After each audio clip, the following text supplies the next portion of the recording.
Assalamualaikum warahmatullahi wabarakatuh. Bertemu lagi dengan saya Kulasa Nur Aini dari kelas 10 TJKT 1. Nah, di sini saya akan membahas tentang bab 3 mengenai networking models. Nah, di sini kita ke daftar isi. Nah, pertama yang kita akan bahas yaitu konsep, kedua TCP/IP model, yang ketiga encapsulation dan decapsulation, yang keempat OSI layer model. Nah, kita langsung aja ke konsep ya teman-teman. Membahas mengenai konsep dari networking model itu sendiri, ketika kita berbicara mengenai networking model itu sangat identik dengan yang namanya jaringan komputer. Nah, kita sudah mengetahui bahwasannya jaringan komputer itu mengacu pada perangkat komputasi yang saling terhubung serta dapat bertukar data dan berbagi sumber daya satu sama lain. Jadi, jalannya proses pertukaran data tersebut diperlukan aturan yang mendefinisikan bagaimana kumpulan komputer agar bisa saling komunikasi.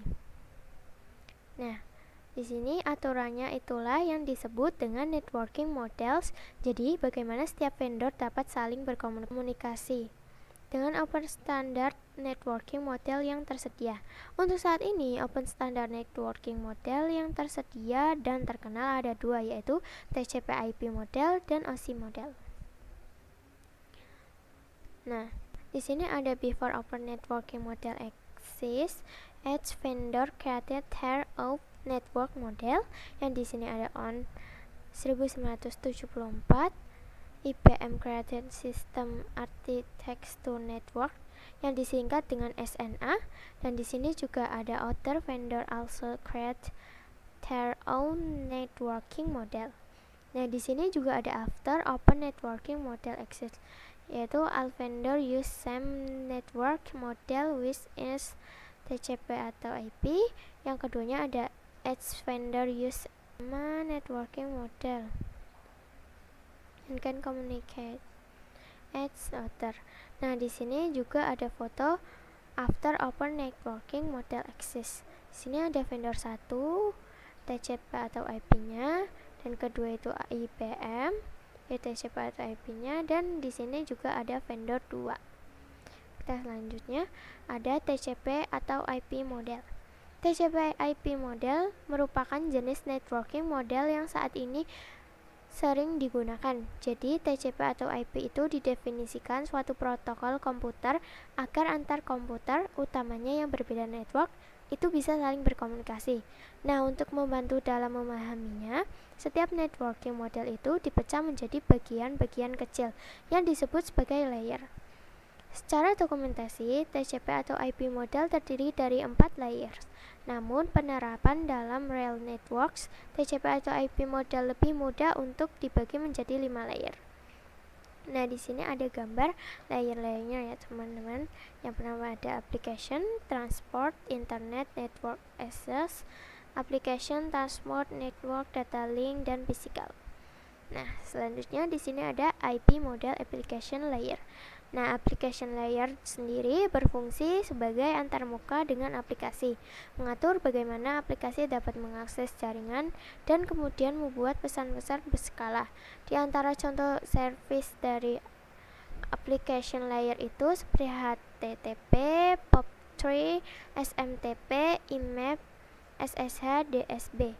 Nah, HTTP itu digunakan ketika kita sedang mengakses suatu web server. Nah, di sini ada gambar web server dan client. Di sini juga ada HTTP header, data, more data, di bawahnya juga ada more data. Di sini ada request website call. Nah, selanjutnya ada TCP/IP model transportasi layer. Fungsi dari transport layer adalah menyajikan atau memberikan service ke application layer atau transport data. Untuk transport layer terdapat dua protokol yang sering digunakan, yaitu TCP dan UDP. Protokol TCP atau UDP itu sendiri yaitu TCP digunakan untuk IP karena support error checking, sedangkan UDP digunakan untuk streaming video games dan aplikasi lain yang membutuhkan kecepatan data. Salah satu mekanisme yang disediakan oleh transport layer khususnya pada TCP itu adalah error recovery mechanism. Nah, di sini ada TCP error recovery. Ini foto dari TCP error very-nya ya, teman-teman. Dan bisa dilihat di sini ada web server, di sini ada PC atau screen. Nah, di sini ada tulisan TCP sec1, sesi sec2, TCP teks3. Selanjutnya ada TCP IP model networking layer. Untuk network layer hanya terdapat satu contoh, yaitu IP. Dan IP menyediakan dua fitur yang sangat penting, yaitu addressing dan routing, yang dimana berfungsi untuk menangani konektivitas dan pemilihan jalur. Setiap perangkat jaringan memerlukan alamat unik di jaringannya. Nah, di sini ada addressing. Jadi kalau ada yang addressing itu bahwa IP address itu sendiri, yaitu memberikan nama pada perangkat di jaringan komputer. Nah, kedua ada routing. Routing salah satu fitur yang disediakan pada IP di bagian network layer yang bekerja layaknya kantor pos, mencari rute tercepat untuk sampai tujuan. IP Internet Protocol terdapat dalam network layer, yaitu ada layernya itu 3. OC digunakan untuk mengadreskan untuk komunikasi antar perangkat jaringan. Terdapat dua jenis IP address. Yang pertama IPv4. Nah, pengalamannya yaitu 32 bit. Sedangkan di bawahnya ada IPv4 terbagi menjadi 4 blok. Setiap blok ada 6 bit ya, teman-teman. Jumlah max softnya yaitu 4.297.967.296. Nah, keduanya ada IPv6. Pengalamannya yaitu 128 bit. IPv4 terbagi menjadi 8 blok. Di setiap blok ada 16 bit, teman-teman. Nah, jumlah max hostnya yaitu 340.282.366 dan seterusnya. Di sini juga ada foto komputer 1 ke komputer 2 dengan alamat IP yang berbeda ya, teman-teman. Di sini juga ada routing work just like portal service-nya. Jadi seperti ini gambarannya ya, teman-teman. Kita lanjut ke TCP IP model, data link layer, dan physical layer. Di sini data link layer mendefinisikan protokol yang dibutuhkan pada physical layer. Salah satu fitur pada data link layer ialah VCS Frame Check Sequence, yaitu error detection mechanism, hanya mendeteksi error tanpa recovery. Addressing yang digunakan pada data link layer adalah MAC address. Physical layer mendefinisikan cabling pada suatu jaringan komputer, yaitu mendefinisikan secara fisik apa yang digunakan untuk menghubungkan antar device. Di sini ada gambarnya ya, teman-teman, komputer 1 ke komputer 2 yang saling terhubung. Selanjutnya kita ke encapsulation dan decapsulation. Nah, encapsulation itu proses membungkus data dengan header pada data di setiap layernya. Adapun decapsulation maka itu sebaliknya dari encapsulation.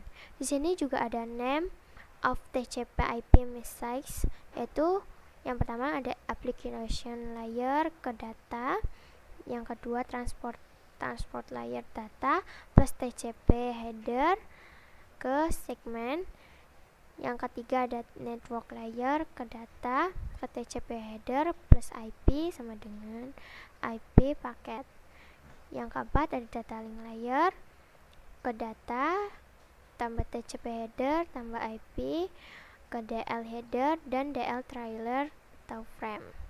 Di sini ada gambarnya ya, teman-teman, urutannya sender. Di sini ada recovernya. Nah, ini contoh dari encapsulation dan decapsulation. Nah, selanjutnya ada OSI model konsep.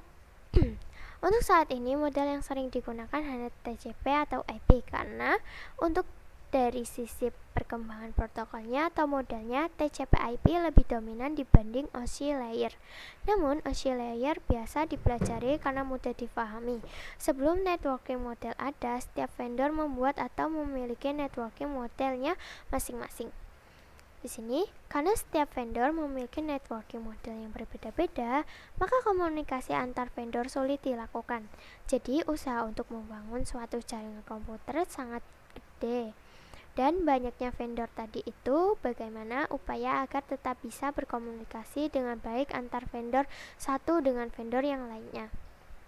Oleh karena itu, dibuatlah sebuah model atau sebuah standar atau spesifikasi minimum oleh ISO, International Organization for Standardization, pada tahun 1984, yaitu dengan nama OSI, Open System Interconnection, atau bisa juga disebut OSI 7 Layer Data.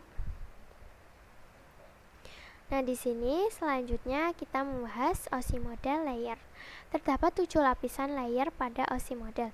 Yang layer pertama yaitu application layer, yang kedua presentation layer, yang ketiga session layer, yang keempat transport layer, yang kelima network layer, keenamnya data link layer, dan yang ketujuh ada physical layer.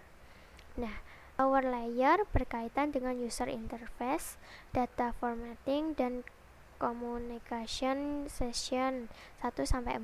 Di sini juga ada upper layer berkaitan dengan bagaimana data itu mengenali IR dari 5-7. Nah, di sini juga ada foto dari OSI model vs TCP/IP model. Nah, di sini ada gambar-gambarnya ya, teman-teman. Ini ada bitnya, physical, data link, network, transport, application. Nah, segitu aja ya teman-teman dari pembahasan kali ini. Sampai jumpa di video selanjutnya. Wassalamualaikum warahmatullahi wabarakatuh. Terima kasih teman-teman.